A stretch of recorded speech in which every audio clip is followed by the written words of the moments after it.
PowerPoint dimulai. Ya.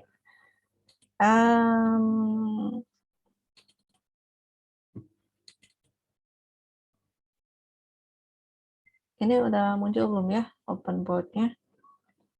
Enaknya saya nulis di background hitam apa background putih ya? Lebih jelas mana?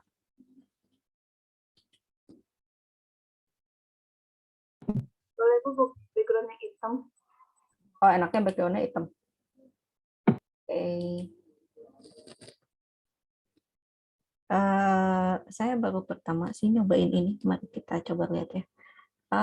Satu hal yang mungkin perlu diperhatikan pada saat saya mengoreksi sebagian dari tugas-tugas pertama, hati-hati pada saat melakukan operasi pada bilangan yang berpangkat ya. Kalau misalnya kita punya kurang gede nggak? Gimana caranya supaya saya bisa begitu yang ini? Cukup jelas? Ya, oke. Jadi kalau misalnya kita punya X kuadrat ditambah 3X kuadrat, ini kita bisa operasikan ya. Kenapa? Karena pangkatnya sama. Oke. Kalau pangkatnya sama, ini bisa kita operasikan menjadi 3 ditambah ini 1 ya. Oke, ini sebetulnya 1 gitu ya. Jadi 3 ditambah 1 ini menjadi 4X pangkat 2. Tapi kalau kita punya, katakanlah ini X kuadrat, tapi ditambah 2X pangkat 3, ini nggak boleh kita operasikan. Kenapa? Karena pangkatnya berbeda. Gitu. Oke, kalau pangkat berbeda,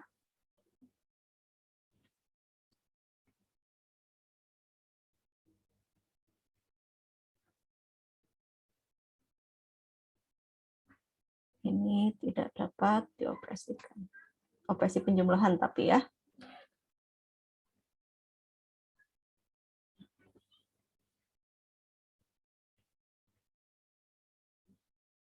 Oke, yang tidak bisa dilakukan ini operasi penjumlahan. Tapi kalau misalnya operasinya operasi perkalian, katakanlah X kuadrat dikalikan dengan 1/4 X pangkat 5 gitu ya, ini baru bisa kita operasikan, yaitu ini berarti satunya dikalikan 4, 1/4, X-nya pangkat, bilangan pangkatnya kita jumlahkan ya, 2 ditambah 5, 1/4 X pangkat 7 gitu. Ya hati-hati karena saya sempat melihat ada yang jawabannya bilangan berpangkat dengan pangkat yang berbeda, tapi dijumlahkan dengan penjumlahannya dilakukan seperti pada operasi perkalian. Gitu. Ya, seperti itu. Ya, baik. Gimana untuk tugas pertama? Ada pertanyaan? Oh ya, satu lagi. Ingat bahwa operasi pangkat itu tidak bisa dilakukan hanya untuk pangkatnya yang sama dengan min 1. Jadi kalau misalnya X pangkat min 10, ini masih bisa kita lakukan ya integral ini. Kenapa? Karena ini berarti R-nya sama dengan min 10 dan tidak sama dengan min 1. Gitu. Maka aturan pangkat bisa dipakai.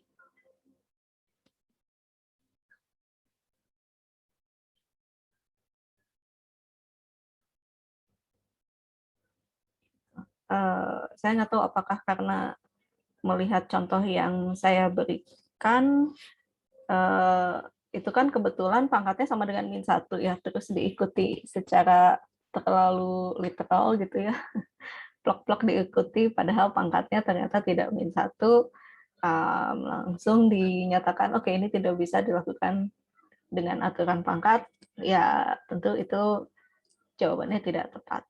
Gitu ya. Kalau ini jadi gimana? X pangkat min 10 plus 1, min 10 plus 1 plus C.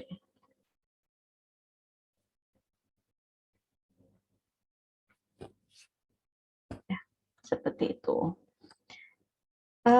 Baik, mari kita lanjutkan.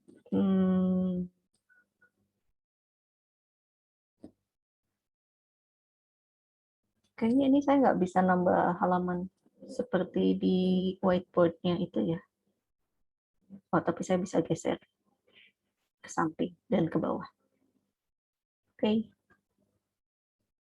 Maaf dosennya rada gaptek ya. Ya, untuk hari ini kita mau lanjutkan, tidak lagi membahas tentang antiturunan, tapi kita akan membahas tentang integral Riemann. Apa itu integral Riemann? Saya akan mengubah share screen-nya ke PowerPoint ya.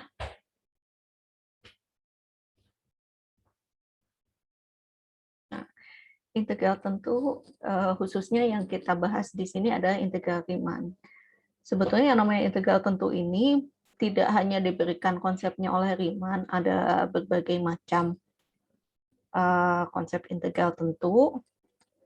Ada dari yang kita gunakan tadi ya, menggunakan Riemann. Yang lainnya ada yang pakai integral Lebesgue.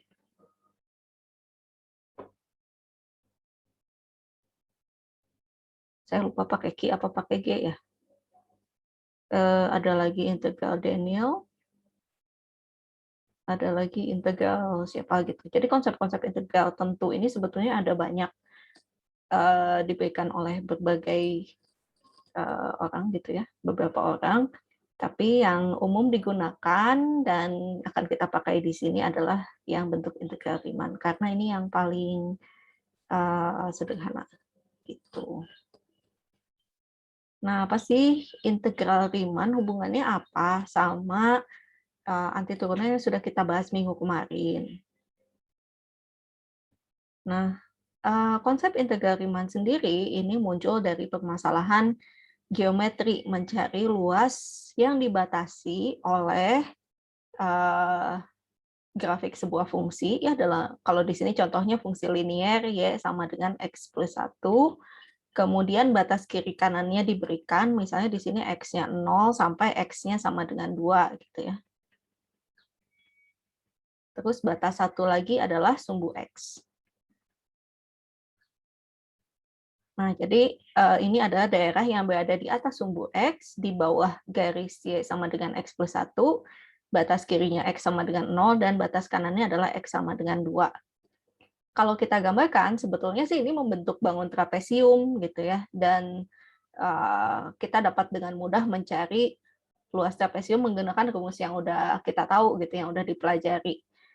Di sini kan panjangnya 1 satuan, yang ini panjangnya 3 satuan gitu. Terus yang ini tingginya 2. Yang ini kita nggak usah tahu ya, karena luas trapesium kan kita cukup menghitung dengan cara setengah kali sisi atas, jumlah sisi-sisi yang sejajar gitu ya, dalam hal ini 1 dan 3, kemudian dikalikan lagi dengan tingginya. Jadi mengikuti rumus yang ini. Gitu. Sehingga ya sebetulnya kita dapat dengan mudah menghitung luas trapesium ini, ya luasnya 4 gitu ya. Nah, tapi apa yang terjadi kalau kita ceritanya nggak ingat gitu ya, kayak gimana sih rumus luas trapesium, terus kita mau dekati, bisa nggak kalau misalnya kita tebak nih, kita dekati aja dengan luas persegi panjang, kan kita bisa dengan mudah menghitung luas persegi panjang yang ini ya. Nah, kalau luas persegi panjangnya ini luasnya berapa sih? Ini kan gampang, cukup 3 kali 2, 6 gitu ya. Tapi lebihnya banyak. Nah, lebihnya kan banyak. Terus gimana dong? Oh, oke. Mungkin kita bisa dekati dengan cara yang lebih mudah ya. Bukan lebih mudah sih, mungkin lebih akurat. Saya ganti dulu warnanya, warna tintanya. Nah, gimana kalau kita bagi jadi 2 luasnya? Bangunnya kita bagi jadi 2. Nah, yang satu, kita hitung persegi panjangnya itu luasnya dari sini sampai sini, tingginya cuma sampai sini ya, yang sebelah kanan. Yang satu lagi persegi panjangnya kita hitung tingginya sampai sini. Oh, mestinya sih pada saat kita hitung luasnya ini jadi lebih mendekati luas trapesium ini kan, karena kalau sebelumnya lebihannya itu kan yang segitiga besar ini. Sekarang kalau kita bagi 2 dulu bangunnya, maka lebihannya adalah daerah yang 2 buah segitiga ini. Jadi bagian kotak yang sebelah sininya itu nggak ikut kehitung luasnya. Gitu ya. Jadi kita bisa hitung dengan membagi 2 dulu bagian bawahnya. Jadi lebarnya 1 dan 1 gitu. Cuma tingginya sekarang 2 dan 3. Ya. Kebayang nggak? Jadi kita ngitungnya dengan menjumlahkan 2 luas persegi panjang ini. Oke, kalau kayak gini luasnya jadi berapa ya saat kita dekati? Oh iya, saya kasih catatan dulu di sini. Katakanlah persegi panjang yang besar ini kita sebut sebagai luas 1 gitu ya. Luas 1 ini persegi panjang yang besar. Ini adalah 2 kali 3 gitu, 6. Nah, kenapa? Karena ininya kan 2, tingginya 3. Sekarang yang luas 2 yang pakai warna biru.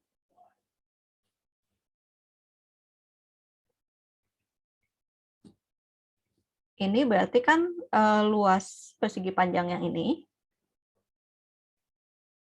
Jadi ini luas 2, ini luas 2 gitu. Saya pakai 2-nya 2 Romawi kali ya, biar nggak bingung sama ukurannya. Nah, berarti kan luas yang ini, lebarnya 1, ini tingginya 2. 1 kali 2, terus kita tambah sama luas persegi panjang yang lebih tingginya. Lebarnya 1 dikalikan tingginya 3. Jadi 2 ditambah 3, hasilnya 5. Oke, lebih dekat kan ya? Kalau dibandingkan dengan luas trapesium yang sebetulnya kan 4. Berarti kayaknya kalau kita potong-potong lagi, harusnya sih luasnya jadi semakin mendekati luas trapesiumnya. Oke, saya coba sekarang yang warna hijau. Sekarang kita baginya jadi 4 bagian nih. 1 di sini. Nah, yang 1 kita hitung yang ini, luas persegi panjangnya. Ini yang kedua, ini yang ketiga, ini yang keempat. Oke, kita lihat sekarang berarti yang nggak kebawahnya kan semakin besar juga gitu ya. Nah,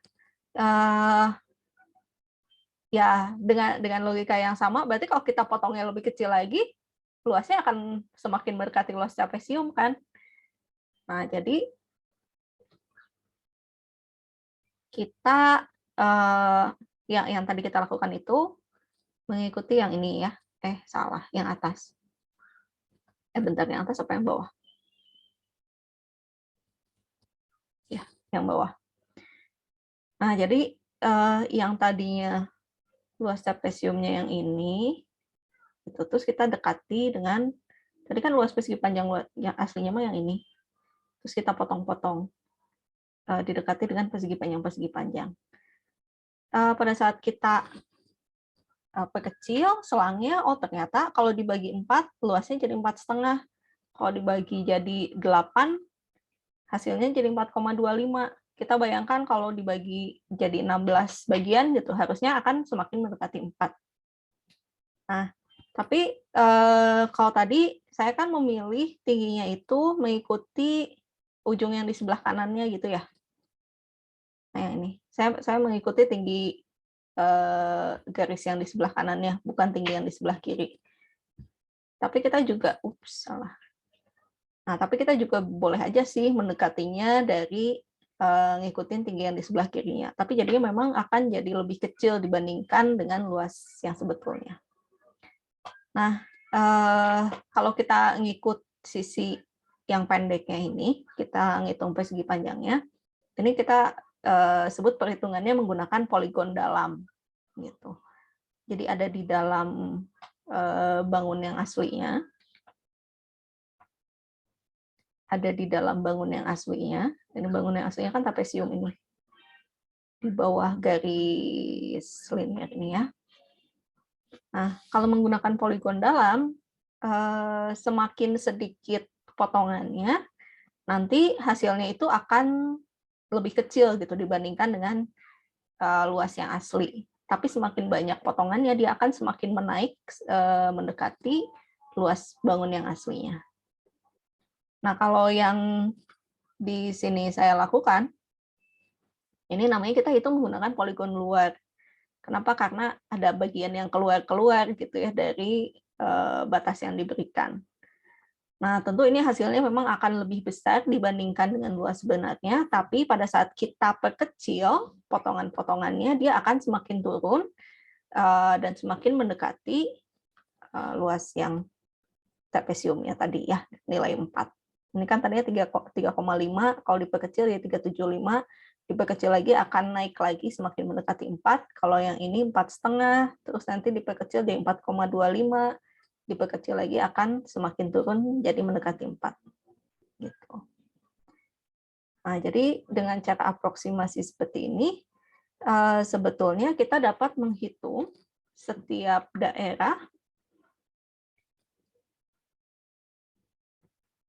Nah, setiap daerah dengan batas, oke, jadi kalau kita punya daerah, luas daerah yang dibatasi oleh, apa aja tadi? Dibatasi oleh fx, gitu ya, sumbu x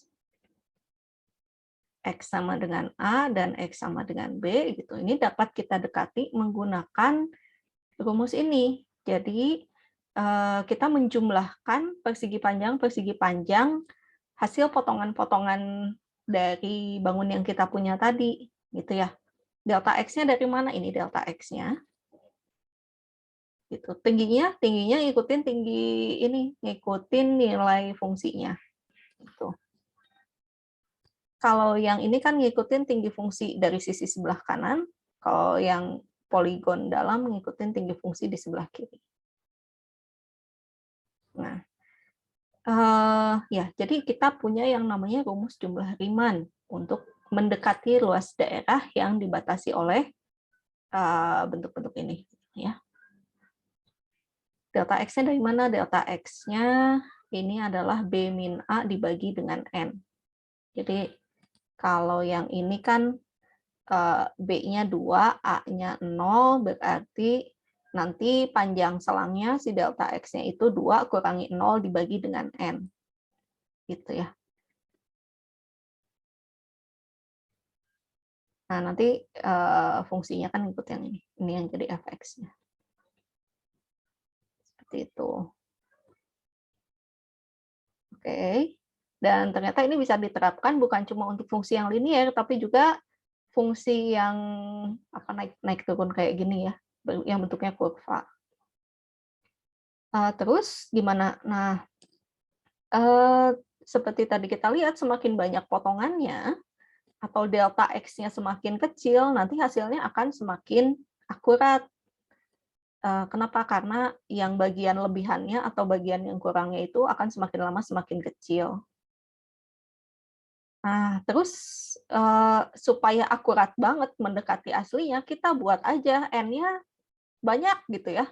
Banyaknya segimana? Tahingga banyaknya, mendekati tahingga. Gitu. Kalau sampai tahingga betulan mah nggak mungkin ya. Karena bilangannya seperti apa, nanti kita nggak selesai-selesai gitu ngitungnya. Nah, jadi kita buat N-nya sangat-sangat banyak mendekati tahingga, dan kita tuliskan ini sebagai limit N menuju tahingga dari jumlah Riemann yang tadi, gitu. Sigma I 1 sampai N, fxi dikalikan dengan delta X. Nah, dari bentuk yang seperti ini dilambangkan sebagai integral, gitu. Yang tadinya delta X, karena dia sangat-sangat kecil, dia berubah menjadi diferensial, dx. Kemudian, ini kan tandanya apa? Sum ya. Nah, tanda sumnya ini muncul menjadi tanda integral. Ini dari huruf S sebetulnya ya. S. Jadi penjumlahan mulai dari batas kirinya A, batas kanannya B. Tuh. A dan B-nya disebut sebagai batas integrasi. Kalau tadi digambarkan A-nya itu batas paling kiri, B-nya batas paling kanan. Kemudian fx-nya integrannya sama seperti waktu kita membahas antiturunan. Yang ini diferensialnya.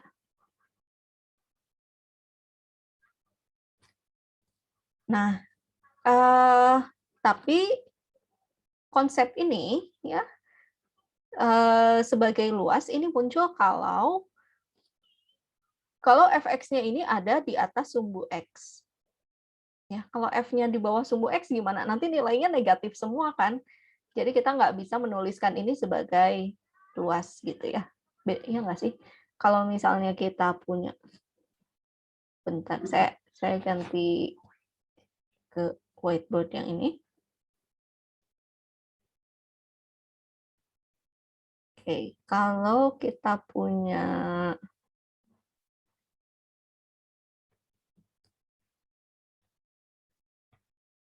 nah, misalnya fx-nya kayak gini. Oops.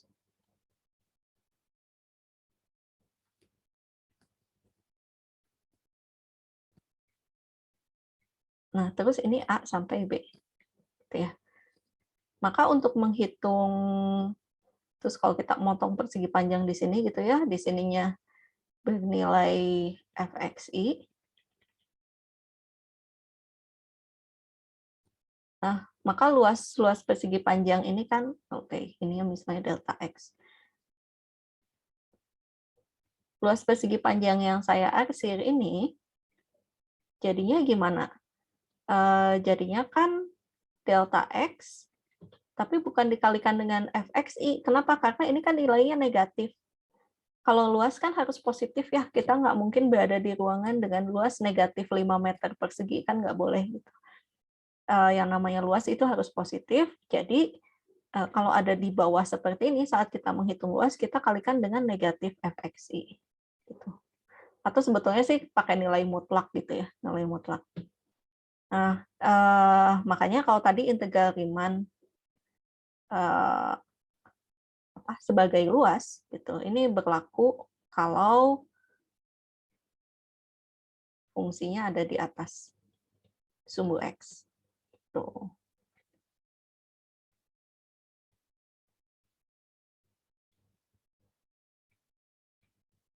Nah, kalau seperti ini, maka luasnya bisa kita pandang sebagai integral A sampai B fx dx. Gitu ya. Nah, oke, saya kembali lagi. Oke.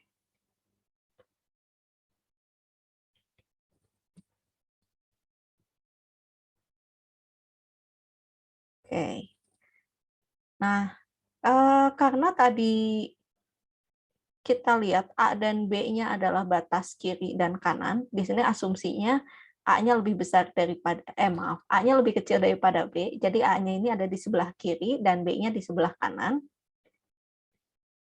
Nah, kalau kita gambarkan itu yang kayak tadi ya, berarti A-nya di sini, B-nya di sini, terus fx-nya seperti ini. Kalau batasnya dari A sampai A, apa yang terjadi ya? Oke, saya kembali lagi ke sana, kemana? Ke sini. Nah, berarti kalau kayak gini, pada saat kita punya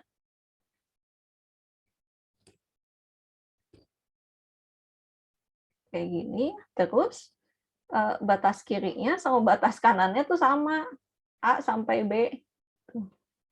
Kayaknya sama dengan B. Delta X-nya berapa ya? Nah, tadi kan delta X-nya itu sama dengan B min A dibagi dengan N. 0 dong. Gitu ya.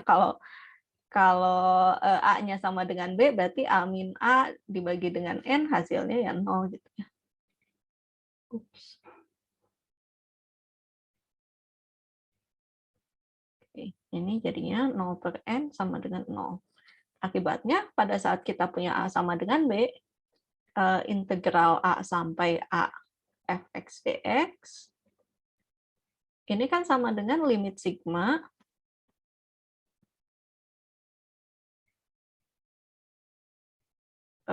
fxi. Saya kalau nggak bisa memperkecil ini ya. Oh, udah bisa. Fxi dikalikan dengan delta X. Delta X-nya 0, ya otomatis ini juga akan sama dengan 0. Gitu ya. Karena semua suku-suku di dalam penjumlahan ini nilainya 0 semua. Itu. Terus, selain itu, tadi yang sudah disebutkan, sudah saya perlihatkan juga, kalau dia ada di bawah kurva, nilainya nanti akan jadi negatif. Ya. Kalau seperti ini, maka nilai integralnya akan menjadi negatif.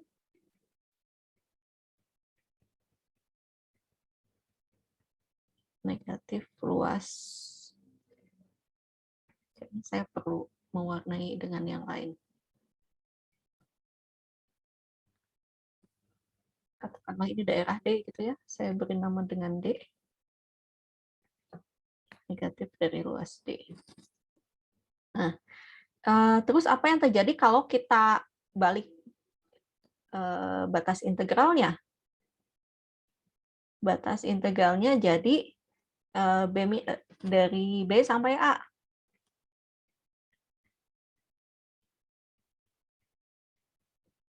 Oh, kalau gitu delta X-nya jadi gimana? Oh, berarti delta X-nya kan ini sama dengan A min B gitu ya, dibagi dengan N. Kalau kayak gini. Terus, berarti ini kan sama dengan negatif dari B min A dibagi dengan N. Ya enggak? Maka, karena ini formulasinya adalah limit N menuju tahingga dari sigma N 1 sampai, N, salah saya. I 1 sampai N fxi delta X gitu ya. Bentar, gimana?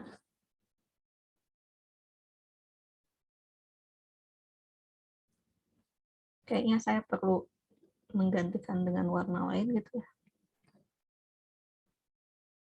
Oh, ini delta X-nya biru gitu ya. Jadi ini sama dengan negatif,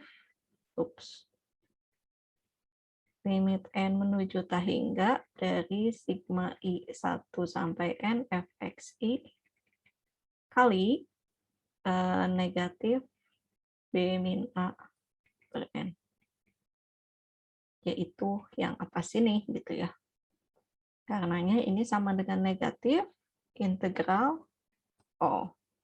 Sebelum itu ini jadi limit N menuju tahingga dari sigma I 1 sampai N fxi. Ini delta X yang biru gitu. Kalau ini delta X-nya ikut yang ini ya. Delta X-nya ikut yang A min B. Jadi ini adalah negatif A sampai B fx dx. Tuh. Oke. Kesimpulannya integral AB fx dx sama dengan negatif integral. Gimana sih? Salah ya, ini harusnya BA. B sampai A. Fx dx, ini A sampai B fx dx. Tuh.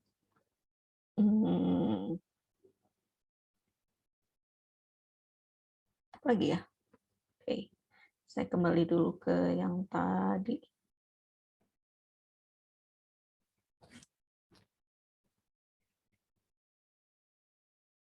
Oke. Satu lagi adalah meskipun ini kita pakai huruf X gitu ya, asalkan sama seperti di anti turunan, selama kita konsisten, semua variabelnya berubah gitu ya, maka nilai integralnya juga tidak akan berubah gitu ya. Maksudnya gimana?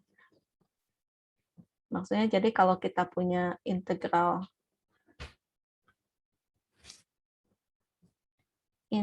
A sampai B fx dx, mau kita ganti namanya gitu ya, integral A sampai B ft dt, atau kita ganti lagi namanya integral A sampai B fv dv, nah ini akan sama aja gitu ya, karena cuma mengganti nama variabelnya aja, tidak akan berpengaruh terhadap hasil perhitungan. Itu. Oke. Saya mau kasih contoh. Di sebelah mana ya? Saya kasih contohnya di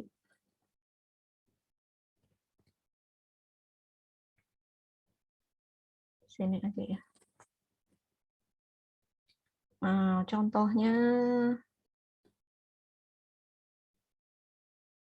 misalnya kita punya integral x kuadrat akar dari x pangkat 5 min 8x pangkat 4 plus x min 10 misalnya ya, dibagi dengan akar pangkat 12 x pangkat 3 min 17x dx. Tapi diberikan batasnya min 3 sampai min 3. Oke. Tidak tanpa harus memikirkan ini gimana ngitungnya ya. Kita cukup pandang batas atas dan batas bawahnya ini sama.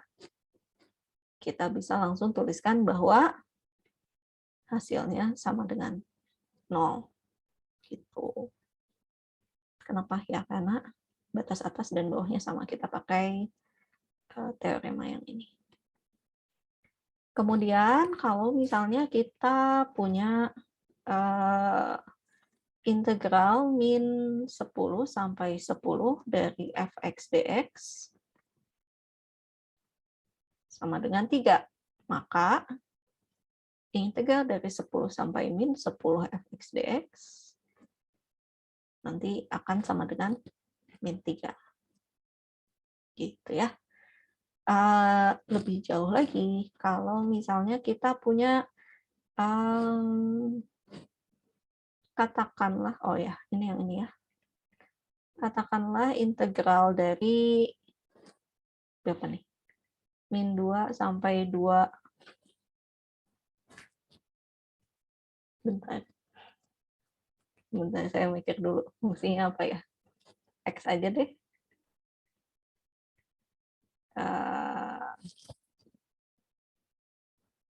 Gimana ini?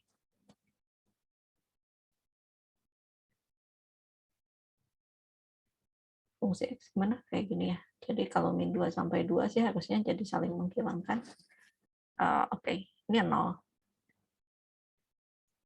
Maka kalau kita menuliskan min 2 sampai 2 S ds, ini akan sama, atau min 2 sampai 2 T dt, hasilnya sama juga 0. Gitu.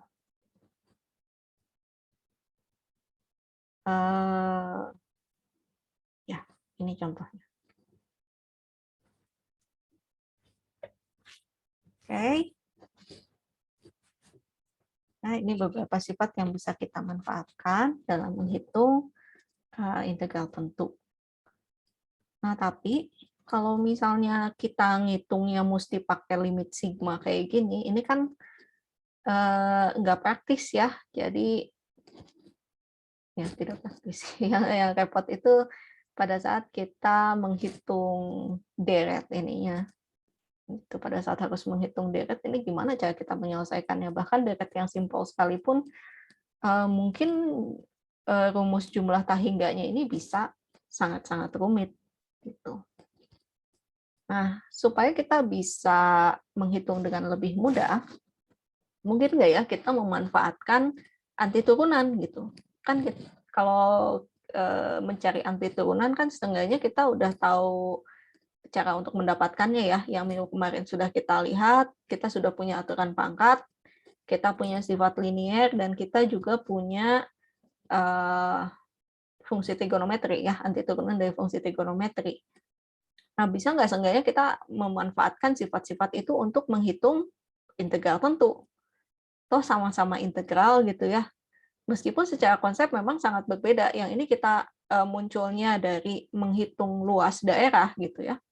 Di sini bentuk integral tentu itu munculnya dari luas daerah, sedangkan kalau anti turunan ya dia sebagai kebalikan dari turunan fungsi. Ada nggak hubungannya antara dua bentuk itu? Nah, kita punya yang namanya teorema dasar kalkulus. Oh, sebelum itu, apakah semua fungsi bisa terintegralkan? Ternyata enggak ya. Di sini syarat sebuah fungsi terintegralkan itu fungsinya harus mulus, gitu ya, cantik dan mulus. Yaitu, pertama, fungsinya harus terbatas. Terus, selangnya juga harus terbatas. Dan satu lagi syaratnya adalah kontinu, kecuali pada, bolehlah bolong-bolong sedikit, kecuali pada sejumlah hingga titik di dalam selang AB gitu. Contohnya seperti apa yang tidak terintegralkan? Oke, saya kembali ke whiteboard-nya.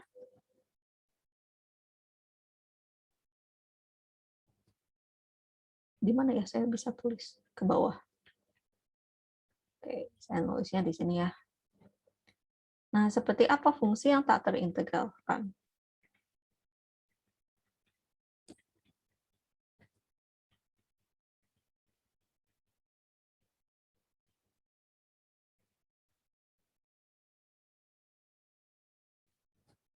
Oke, yang pertama, tadi syaratnya apa sih? Fungsi terintegralkan kalau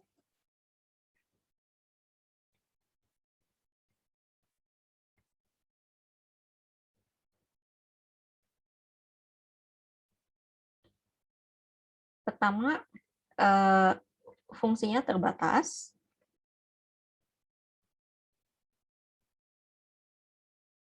Yang kedua, selangnya juga terbatas, selang pengintegralannya. Yang ketiga, fungsinya harus kontinu.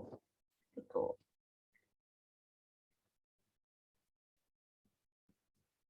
Kecuali sedikit aja.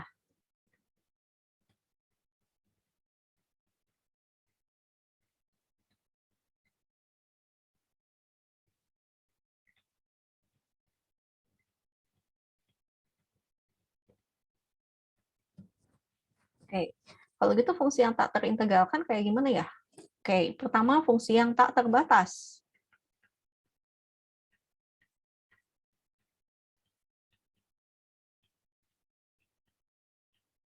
Ya, contohnya apa? Yang paling mudah deh. 1/x. 1/x pada saat ini x-nya, ini y-nya.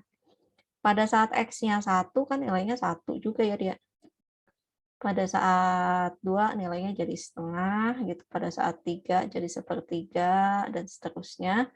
Tapi pada saat setengah nilainya jadi 2, nanti semakin lama semakin naik. Nah, jadi ini F sama dengan 1/x. Jadi, ini tidak dapat diintegralkan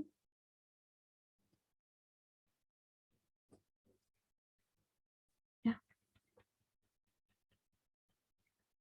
Ini tidak dapat diintegralkan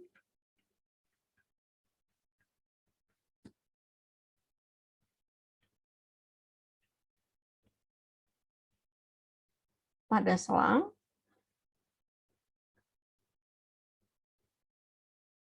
nol misalnya sampai 1.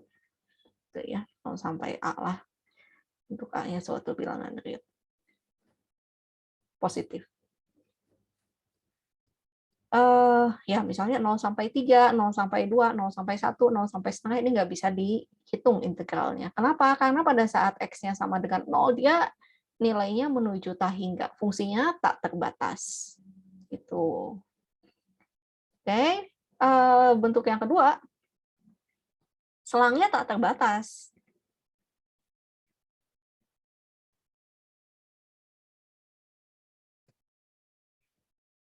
Jadi gimana? Oke, jadi pada saat kita punya, katakanlah kayak gini ya,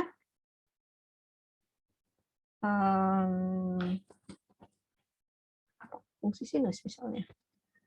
Fungsi sinusnya gimana? Naik dulu, turun, naik, turun, dan seterusnya gitu ya. Ini sin X. Nah, ini tidak bisa juga kita integralkan fungsinya terbatas ya. Dibatasi atasnya 1, bawahnya -1. Tapi tidak dapat diintegralkan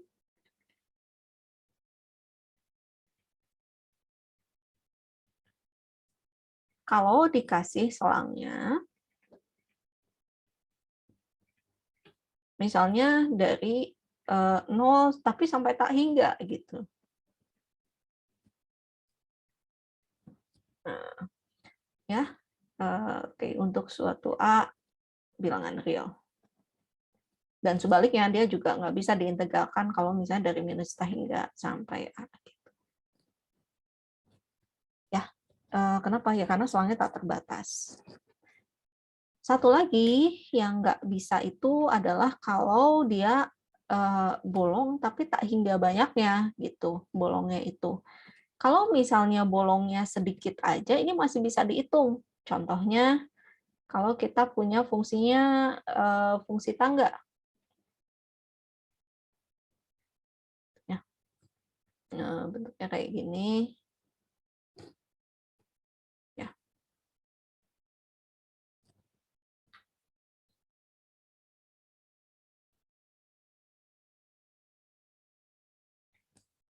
Tuh, ini di 1, ini 2, ini 3. Ini fungsi apa nih? Berarti ini ceiling, maaf. Kalau roof nggak gini sih. Saya maksudnya mau nulis ada fungsi yang bentuknya seperti ini. Jadi ini ke bilangan bulat. Setiap nilai F-nya dikenakan ke bilangan bulat yang lebih kecil atau sama dengan X, kecuali kalau X-nya bulat. Ya. Ya, ini namanya fungsi apa ya?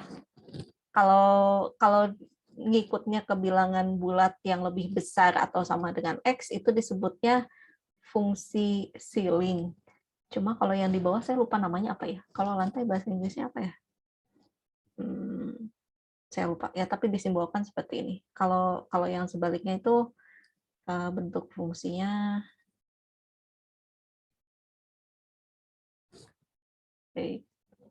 oh ya, ini bolong isi.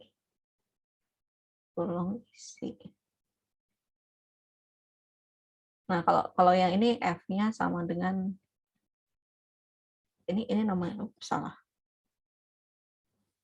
Bukan tanda mutlak ya. Kalau tanda mutlak kan biasanya pakai garis lurus gitu. Ini namanya fungsi ceiling. Fungsi langit-langit yang ini kayaknya namanya fungsi lantai sih, cuma saya lupa apa ya istilahnya. Nah, kalau kita punya fungsi kayak gini, terus kita mau integralkan misalnya dari integral 0 sampai 3 gitu. Dari X dx. Ini kan bisa kita kembalikan ke definisi. Kita ngitungnya pakai penjumlahan persegi panjang, kita potong-potong aja di tempat yang loncat-loncatnya ini. Terus tinggal kita jumlahkan. Tinggal kita jumlahkan luasnya. Ini masih bisa dihitung karena dia tidak kontinunya pada sejumlah berhingga titik, gitu ya. Ini masih dapat dihitung.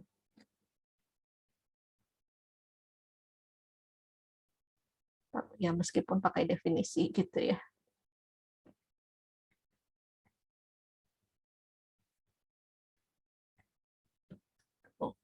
Nah, yang nggak bisa dihitung yang gimana? Yang nggak bisa dihitung itu kalau fungsinya tadi ya bolong tapi di tak hingga banyaknya titik. Kayak apa itu? Oke. Contohnya adalah saya tulis dulu ini fungsi yang tak kontinu. Tak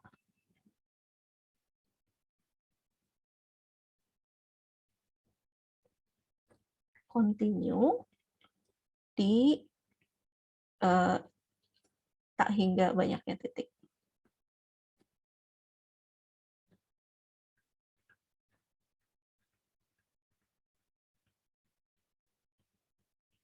Nah, kayak apa ini ya?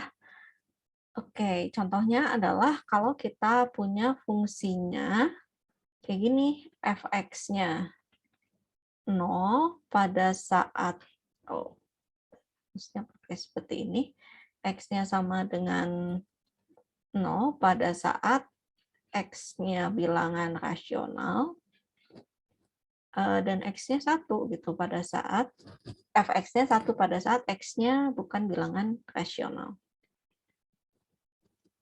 Nah, bentuknya kayak apa ya? Bentuknya kayak gini. Jadi seperti ada dua garis lurus, satu di sini, satu di sini. Tapi pada saat di zoom, ini tuh ternyata garisnya tuh bolong. Jadi isi bolong, isi bolong, isi bolong gitu ya. Jadi nggak secara mikroskopis tuh aslinya mah bolong-bolong gitu ya di dalam garis ini tuh.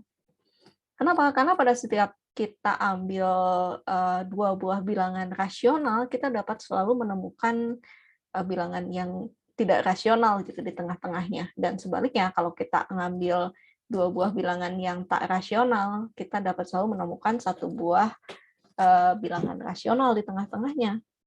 Gitu. Ya sebagai contoh, ya gitu. Sebagai contoh ya kalau misalnya akar 2 itu berapa sih? Akar 2 kan sekitar 1,4 sekian ya. Lupa sih 144 berapa gitu ya. Nah, berarti kan kita dapat mengambil 1,4 ini lebih kecil dari akar 2 dan ini lebih kecil dari 147 gitu. Nah, yang ini rasional, ini juga rasional.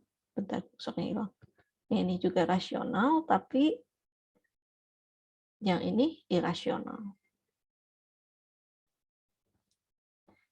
Nah, tapi fungsi yang seperti ini jarang ya kita temukan saya nggak tahu di dalam kehidupan sehari-hari sih jarang. Biasanya fungsi yang kayak gini kalau udah berurusan dengan fisika modern dan lain-lain gitu ya, yang udah bikin pusingnya melebihi masalah sehari-hari gitu ya. Nah, cuma ya ada fungsi yang tak kontinu di tak hingga banyaknya titik seperti ini contohnya. Tapi kalau misalnya kita masih bisa lihat loncatnya di mana aja, kita masih bisa bagi-bagi fungsinya ya, sebagai contoh di fungsi yang seperti ini. Ini masih bisa terintegralkan. Ya, selain itu, fungsi yang tak bisa terintegralkan ada fungsi yang tak terbatas. Ini contohnya, atau yang selangnya tak terbatas. Nanti kedua bentuk ini kita hitungnya pakai sifat integral tak wajar. Tuh, pakai limit lagi. Baik, saya kembali dulu ke ini kecepatan nggak ya saya jelasinnya?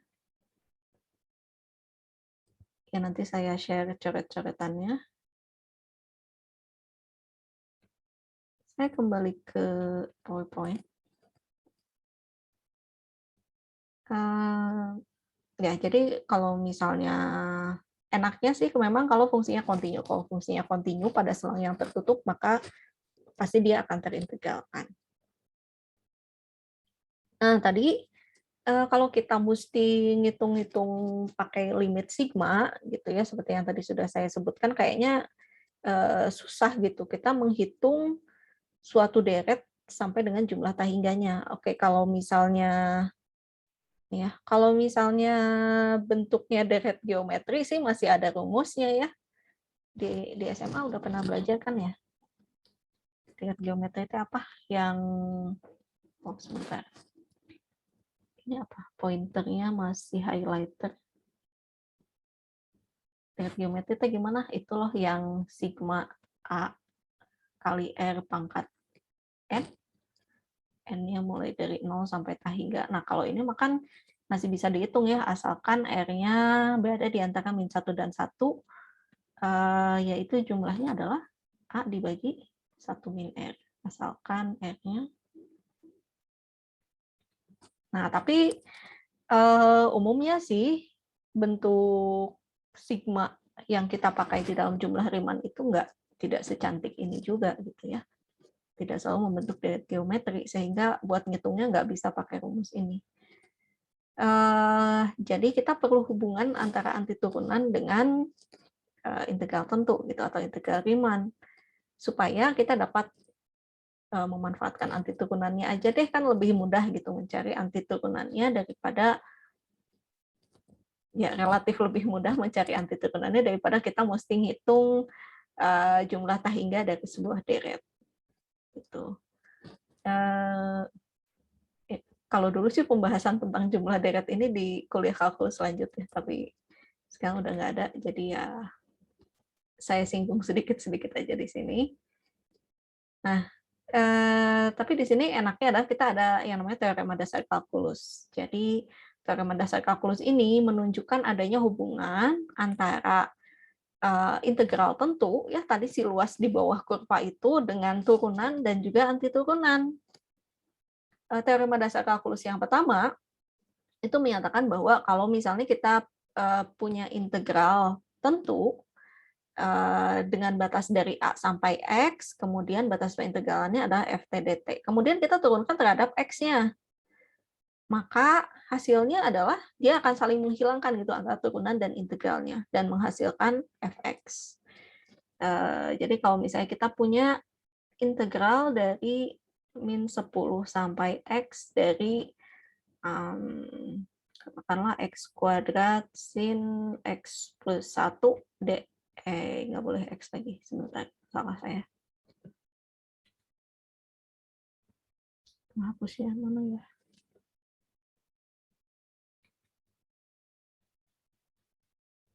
Jadi misalkan ini T kuadrat sin T plus 1 gitu ya, dt. Kemudian kita mau cari turunannya terhadap X, maka ini tinggal kita gantikan aja variabel T-nya dengan X, karena seperti saling menghilangkan antara turunan dengan integralnya. Dan ini hasilnya adalah X kuadrat sin X plus 1. Gitu. Dan juga hubungan antara antiturunan dengan integral tentu. Hubungannya apa? Jadi ternyata kalau misalnya kita menghitung integral tentu dengan batas A sampai B fx dx, dan kita tahu antiturunan dari fx, maka nilai integral tentu ini adalah nilai antiturunan di titik B dikurangi dengan nilai antiturunan di titik A. Gitu. Nah, ini sih yang paling banyak dipakai. Pembuktiannya cukup panjang lebar ya, jadi kalau mau boleh dibaca-baca. Nggak ada di buku kalkulus, kayaknya ini adanya di buku analisis real, kalau berminat baca-baca ya. Ya, tapi dengan adanya ini kita jadi enak banget gitu ngitung integral tentu dari suatu fungsi, nggak perlu lagi pakai limit sigma. Gitu ya. Contoh. Oke. Dan karena kita sudah punya hubungan antara antiturunan dengan integral tentu dan integral tentu, maka sifat-sifat pada antiturunan juga akan berlaku pada integral tentu. Gitu. Kalau ini mah dari teorema dasar kalkulus. Biasanya kita menuliskannya seperti ini. Kemudian kalau panjang selangnya 0, ini kita sudah tahu juga tadi dilihat dari definisi. Tapi kalau dihubungkan dengan yang tadi ya, dengan teorema dasar kalkulus, berarti ini kan sama dengan FA dikurangi FA. Gitu. Ya, jadinya 0. Kemudian kalau titik batasnya berubah, ya berarti ini kan sama dengan FB dikurangi FA. Dan ini sama aja dengan negatif FA dikurangi FB. Ya enggak? Makanya ini sama dengan negatif integral B sampai A fx dx. Seperti itu. Terus dia juga akan berlaku perkalian skalar ya pada integral tentu. Ya sama seperti di antiturunan, jadi konstantanya boleh keluar dulu baru dikalikan dengan hasil integral tentunya. Nah, sifat penjumlahan juga sama, jadi kita bisa cari dulu integral tentunya satu per satu, satu bagian dan satu bagian, baru nanti dijumlahkan. Oh, sudah. Baik, contoh dulu ya. Contoh dari sifat-sifat integral tentu. Contoh, saya balik lagi ke whiteboard-nya. Ke sebelah mana? Ke sebelah sinilah ya.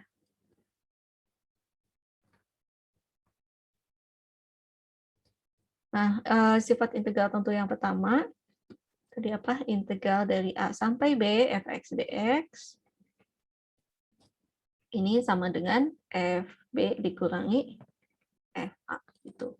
Dengan f besar, kalau antiturunan dari f kecil adalah f besar. Seperti ini ya. Contohnya, misalnya kita punya fx sama dengan, katakanlah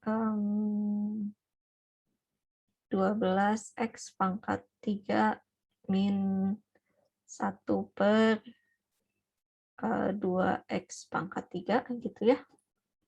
Maka integral dari berapa? 0 sampai 2, nggak boleh 0. 1 sampai 2 gitu ya.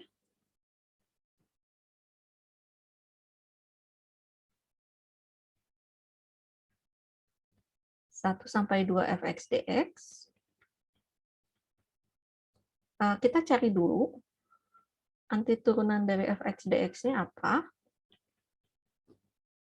Berarti ini kan 12 dikali x pangkat 3 plus 1 dibagi 31 dikurangi, saya tuliskan dulu dalam bentuk pangkat biasa, jadi ini 12x pangkat 3 min setengah x pangkat min 3 ya.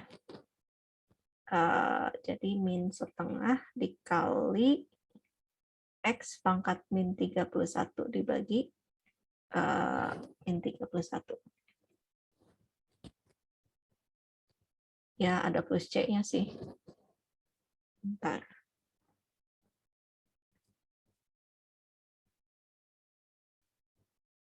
Plus C. Kita sederhanakan, jadi ini 12 dibagi 4, 3x pangkat 4 min setengah dikalikan dengan 1 per 4, jadi plus 1 per 8 x pangkat min 2 plus C.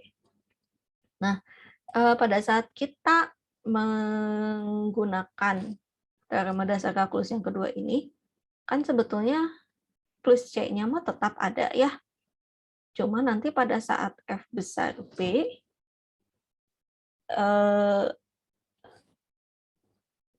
mana sih nulisnya? Ya, jadi misalnya nanti pada saat F1-nya ini nilainya berapa? 3 kali 1 pangkat 4 plus 1/8 1 pangkat min 2 plus C. Terus pada saat F-nya di X sama dengan 2, nilainya jadi 3 kali 2 pangkat 4 plus 1/8 2 pangkat min 2 plus C juga. Nah, kalau misalnya di sini kita punya satu, apa ya, meskipun C yang di sini tak tentu, meskipun C yang di sini memang konstanta tak tentu, tapi kan tidak bisa berubah-ubah gitu ya nilainya. Maksudnya nggak bisa pada saat kita milih, apa sih, kita nggak bisa pada saat misalnya X-nya 1, C-nya 10, tapi pada saat X-nya 2, C-nya jadi 12.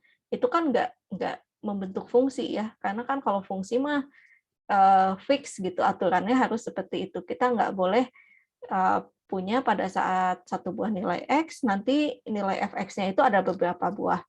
Itu nggak boleh karena itu tidak membentuk fungsi. Nah, jadi meskipun di sini C-nya tak tentu, tapi C-nya ini fix gitu ya. Tak tentu tapi fix. Dalam artian apa C di sini, dan di sini, dan di sini, ini adalah nilai yang sama. Gitu. Oke ya. Sehingga pada saat kita menghitung FB min FA plus C-nya nanti akan saling menghilangkan sendiri, dan umumnya sih sudah kita tidak masukkan lagi di dalam perhitungan. Gitu. Oke. Sampai sini bisa dimengerti nggak alasannya kenapa plus C-nya nggak perlu kita masukkan ya? Jadi di sini memang C-nya konstanta tak tentu, tapi nilainya fix, tidak berubah-ubah untuk nilai X yang berbeda. Gitu. Ya, meskipun dalam konsep antiturunan memang C-nya bisa berubah-ubah, tapi dia fix untuk domain X yang apa sih? Untuk semua X yang ada di dalam domainnya. Jadi kalau misalnya di sini C-nya 10, maka pada saat F1 C-nya 10 juga, pada saat F2 ini juga 10 gitu. Kalau misalnya C-nya di awal min 100, ya berarti di bawahnya min 100, ini min 100. Meskipun nilai C-nya bisa apa? Nilai C-nya tak tentu tapi harus fix. Ya. Nah, terus gimana? Saya tadi mau ngitung ini ya. Lanjutkan. Ini nilainya berapa ya? Jadi F1-nya, saya hitung langsung ke sini aja ya. Jadi ini sama dengan F besar 2 dikurangi F besar 1. Besar 2-nya berapa ya? 3 kali 2 pangkat 4. 2 pangkat 4-nya berapa? 16 kali 3, 48. 2 pangkat min 2, 1/4. 1/4 kali 1/8. Berapa tuh? 1/4 kali 1/8, 1/32 ya. Nah, jadi biasanya plus C-nya tidak dituliskan. Kalau F1-nya berapa? Ini 3 ditambah 1 pangkat min 2 tetap 1 ya. 1/8. Kok tambah sih? Harusnya berkurang ya.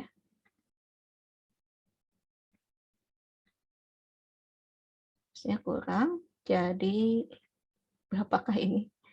45 ditambah 1/32 dikurangi 4/32. Jadi berapakah ini? 44. 32 kurang 4 berapa ya? 28/32. Itu. Tolong cek bisa ada salah-salah hitung. Oke, ya. Ini fix jadi di sini sama sehingga nanti akan saling menghilangkan gitu ya.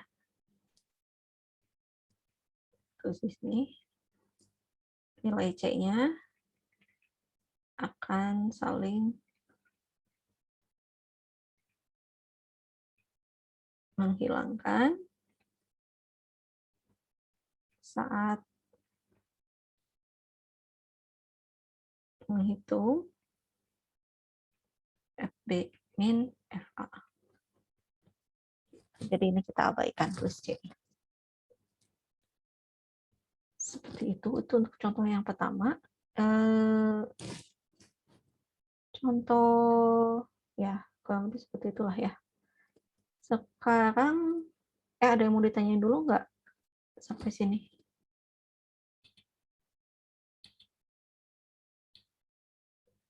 Ada yang mau bertanya? Enggak, masih aman. Oke, kalau begitu kita lihat yang kedua.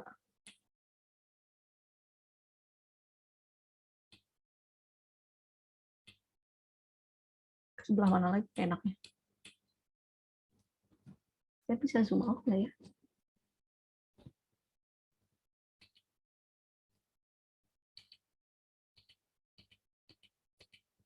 Oke. Enaknya ke samping apa ke bawah? Ke bawah kali ya.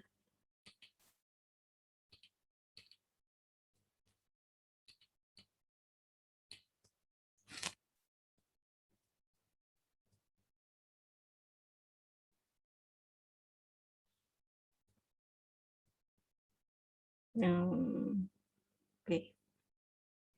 Sempat nge-lag.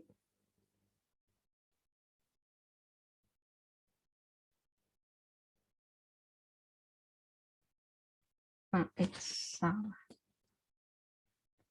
Terus yang kedua itu bentuknya apa ya? Yang kedua itu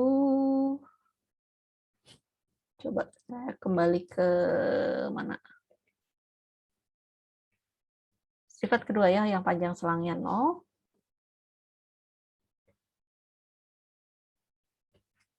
Oke, jadi integral dari A sampai A fx dx ini pasti 0, terlepas dari seperti apa fx-nya.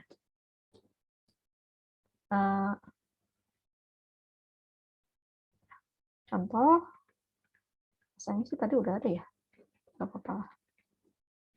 Integral minus P sampai P dari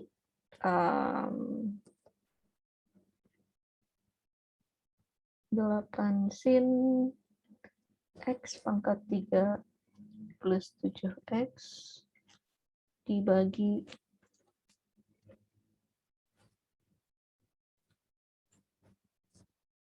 cos pangkat 3 X min 5 dx.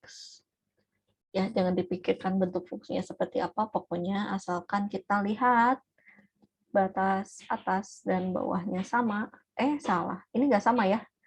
Yang bawah ada minus, atasnya nggak ada. Dimodifikasi dulu supaya sama. Atas kan, asalkan batas atas dan bawahnya sama, ini tidak perlu dipikirkan cara ngitungnya gimana. Pasti ini adalah 0, karena batas atas dan bawah sama. Atau kalau mau dengan alasan lain, boleh menuliskan karena panjang salang 0.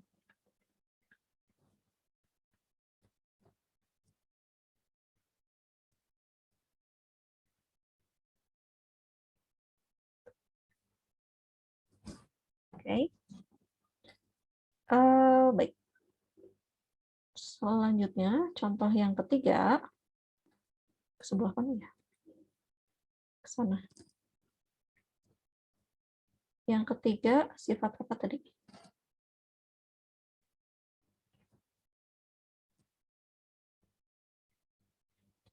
Yang ketiga, integral dari A sampai B fx dx sama dengan negatif integral B sampai A fx dx.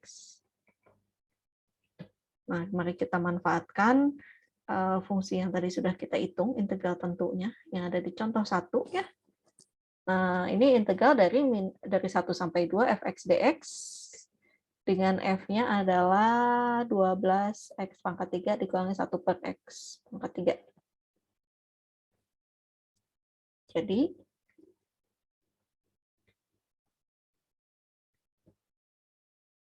contoh, integral dari 2 sampai 1, saya nggak ingat fungsinya, 12 x pangkat 3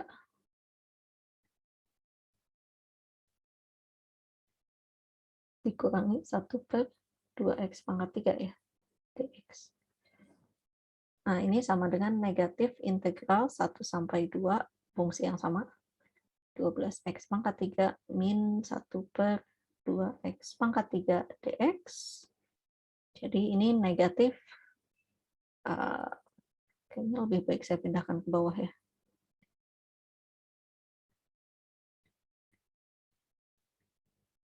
Sama dengan negatif 44,28 per 32. Gitu. Hasilnya yang atas ya. Terus sifat keempatnya kayak apa ya? Saya kembali dulu ke slide.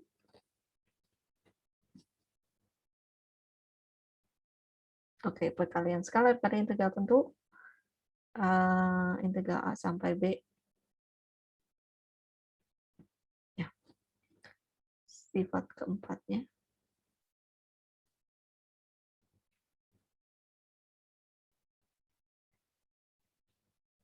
K dikalikan, integral A sampai B, K fx dx, sama dengan K dikalikan integral A sampai B, fx dx.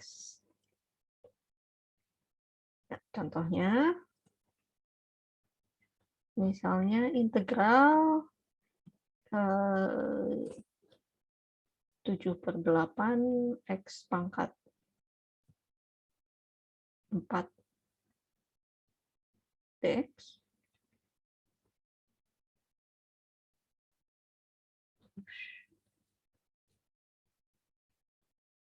Misalnya ini dari min 1 sampai 1.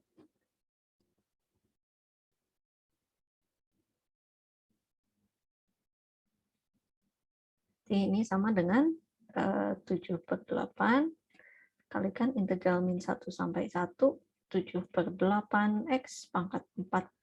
Kok 7/8 saya tulis lagi ya. X pangkat 4 dx. Kita bisa pakai aturan pangkat. Jadi 7/8 dikalikan berapa nih? X pangkat 5/5 ya. Dengan batas min 1 sampai 1. Substitusikan, jadi ini 7/8 kali 1 pangkat 5, 1/5, dikurangi min 1 pangkat 5 adalah min 1/5. 7/8 dikalikan 2/5, 14/40. Oke. Cukup sederhana mudah-mudahan ya. Terus, apa lagi? Sifat penjumlahan ya, yang terakhir. Saya tulis ke sebelah mana? Ke bawahnya aja.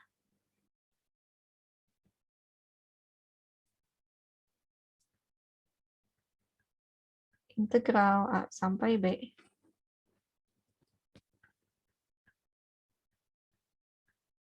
F plus G. Fx plus Gx. Dx sama dengan integral A sampai B. Fx dx plus integral A sampai B. Gx dx.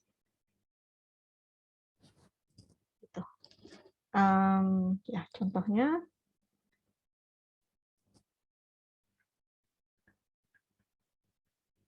Contohnya integral minus pi per 2 sampai pi per 2 dari cos x plus sin X dx. Ini sama dengan integral minus pi per 2 sampai pi per 2 cos X dx ditambah integral minus pi per 2 sampai pi per 2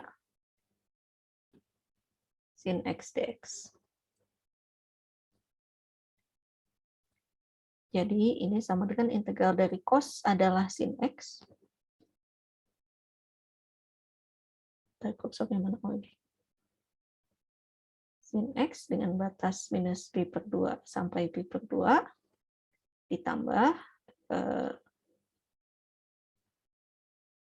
integral dari sin X adalah min cos X dengan batas minus pi per 2 sampai pi per 2. Jadi apa nih? Sinus pi per 2 kurangi sin min pi per 2 ditambah min cos pi per 2 dikurangi min cos min pi per 2. Ada yang masih ingat nggak sifat-sifat sinus dan kosinus? Oh, saya udah nyampe ke paling bawah ya, nggak bisa geser lagi ke bawah.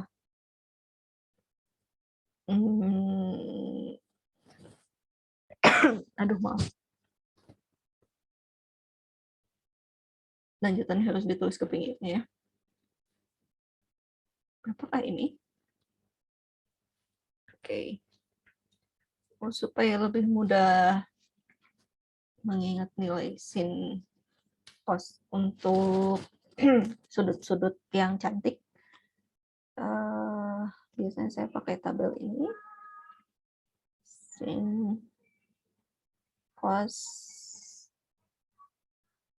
tan, kemudian di sininya 0 pi per 2 pi 3 pi per 2 2 pi ini 0 1 0 1 0 tak hingga ulangi lagi 0 1 0 0 1 salah 1 0 tak hingga, tapi yang ini kasih negatif. Nanti kalau 2 pi ngulang lagi ke atas 0 1 0.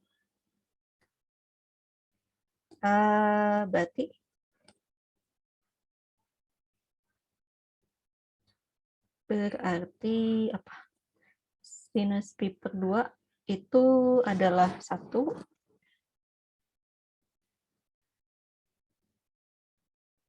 masih hijau.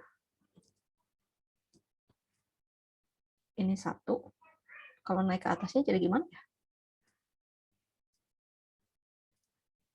Kita perlu atasnya ya. Oke, pakai yang warna kuning deh. Jadi kalau minus pi per 2 kembali lagi 1 0 tak hingga tapi kasih negatif. Gitu ya. Jadi 1 dikurangi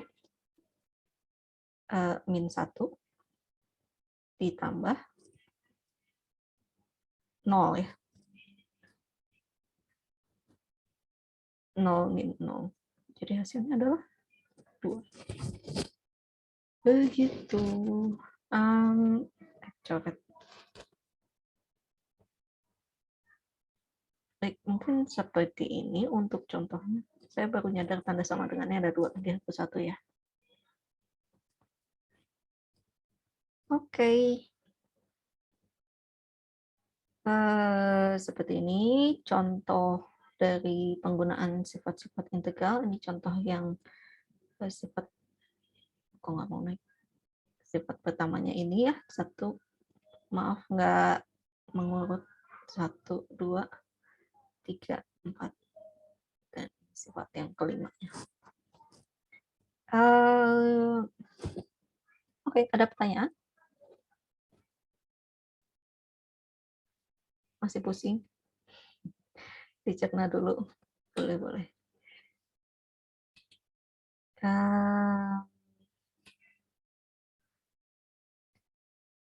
Baik. Ibu, izin Ya. bertanya. Ya, boleh. Tadi masih belum ngerti sama yang sin kosintan itu. Oh, yang ini nilainya. Kan kalau nilai fungsi sinus dan kosinus itu kan gimana sih? Naik turun ya. Dia kan periodik. Jadi kalau sin itu pada saat sin 0 itu 0. Terus kalau pi per 2 dia naik ke 1. Terus di pi itu kan 0 lagi. Terus pada saat 3 pi per 2 dia min 1 gitu ya. Oh iya ya. Ya, Bu. Nah, terus nanti kan dia di belakangnya berulang lagi. Jadi biasanya sih untuk memudahkan ngelihatnya gini kan 01 0 min 1 01 0 min 1 naik turunnya gitu. Nah, terus kalau untuk yang kosinus kan sebaliknya ya, pertamanya 1 terus nanti dia turun. Di sini kan negatif 1 naik lagi ke atas. Ini 0 terus nanti balik lagi ke 1. Nah, tapi nanti ini berulang kan ke kirinya. Kalau yang tangan gimana? Tangan kayak gimana ya? Kayak ini 0 terus di sini tak hingga. Oh gini ya. Aduh, bentar lagi.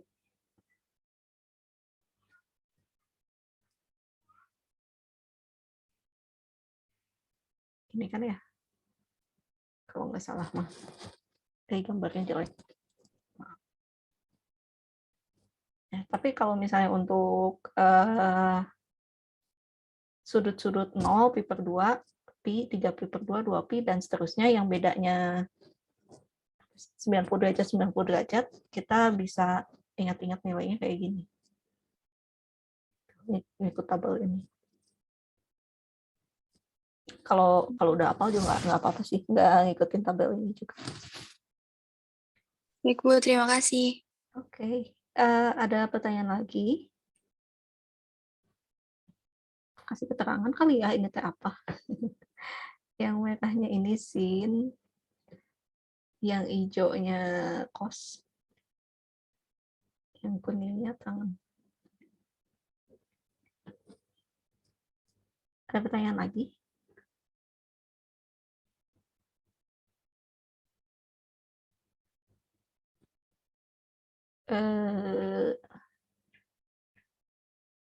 Bagaimana cara saya nge-save ini ya, biar bisa dibagikan?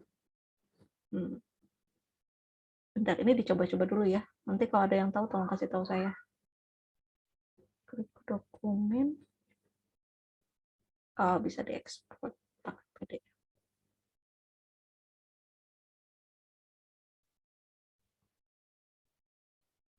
Oke, sip, bisa lah.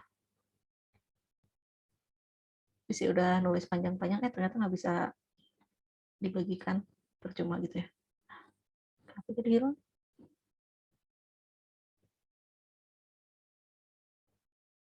Oh, ini. Udah hilang ternyata ya.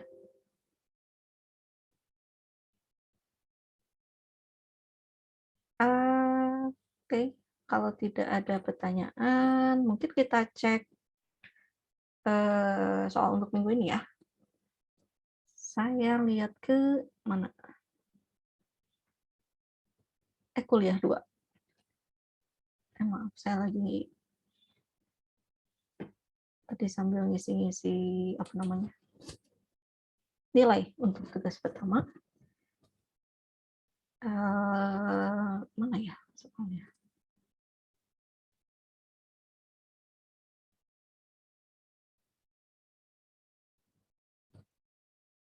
Belum berubah, maaf internetnya kurang ngebut.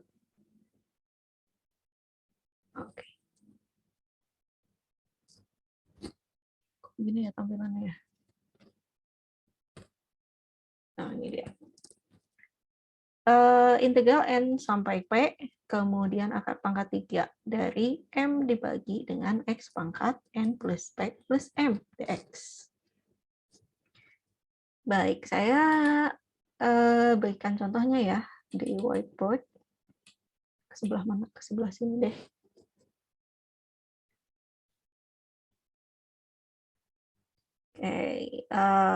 Apa tadi? Saya pakai NPM yang seperti, kok garis-garisnya hilang.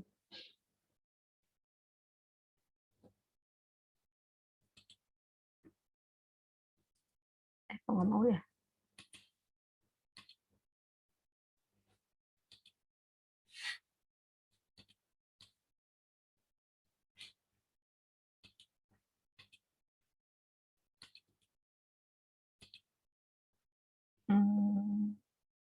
Kenapa dia nggak mau muncul garis? Misalnya NPM-nya pakai apa sih? 321 ya. Nah, yang ini kita akan cari integral dari N sampai P, terus akar pangkat 3 dari M dibagi X pangkat N plus P plus M dx tentunya ya.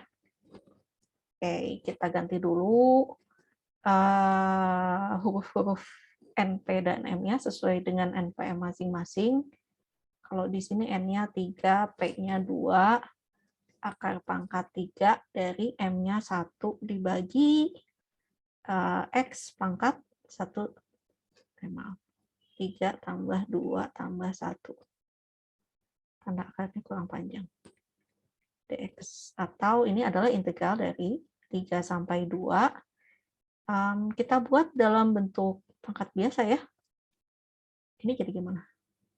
Berarti ini akar pangkat 3 dari 1 dibagi akar pangkat 3 dari X pangkat 6 dx.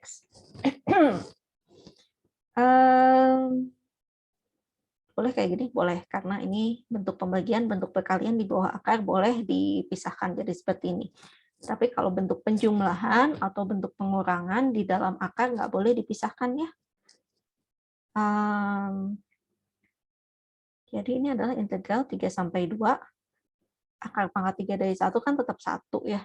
Berarti ini X pangkat min 6/3 dx. Atau kalau mau ditulis integral 3 sampai 2, X pangkat min 2 dx. Gitu. Oke. Kita hitung. Berarti ini pakai aturan pangkat boleh ya, karena R-nya tidak sama dengan min 2. Salah, R-nya tidak sama dengan min 1. Jadi ini X pangkat min 2 plus 1 dibagi X pangkat FOX lagi. Min 2 plus 1. Masukkan batasnya dari 3 sampai 2. Batas bawahnya lebih gede daripada yang atas, nggak masalah. Ya.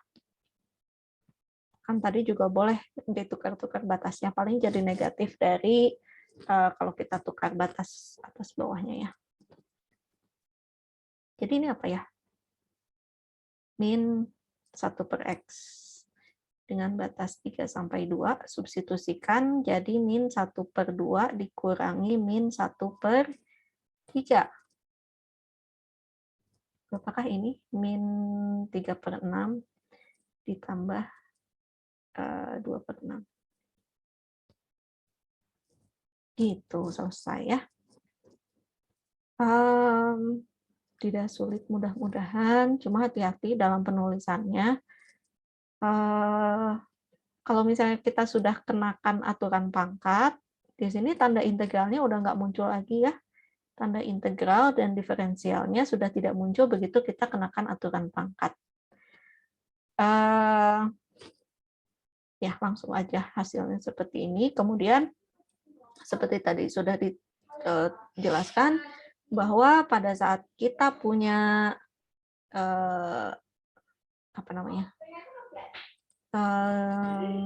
kita memanfaatkan anti turunan untuk menghitung integral tentu, di sini konstanta tak tentunya akan saling menghilangkan. Kenapa? Karena fix nilainya meskipun dia tak tentu.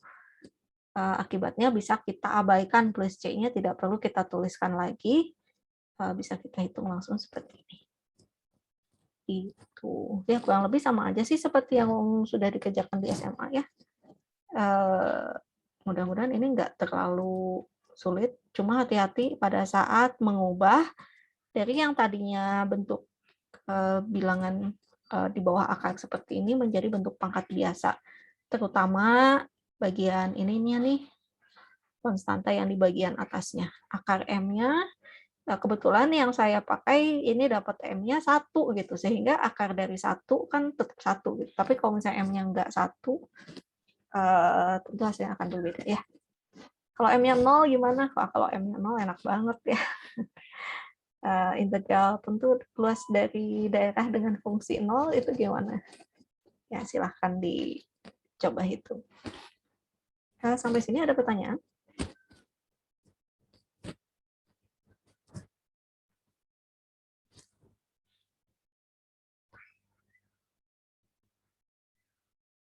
Ada pertanyaan? Cukup, Bu. Cukup. Baik, kalau tidak ada pertanyaan lagi, silahkan dipelajari kembali materi hari ini dan dicoba dikerjakan soalnya. Seperti biasa, batas waktunya ada hari Sabtu ya. Kita ketemu lagi minggu depan, insya Allah, dengan jadwal kuliah yang sama. Ya, saya akhiri. Kalau begitu, wassalamualaikum warahmatullahi wabarakatuh. Waalaikumsalam. Waalaikumsalam warahmatullahi wabarakatuh. Terima kasih. Terima kasih. Ya, sama-sama. Saya akhiri ya.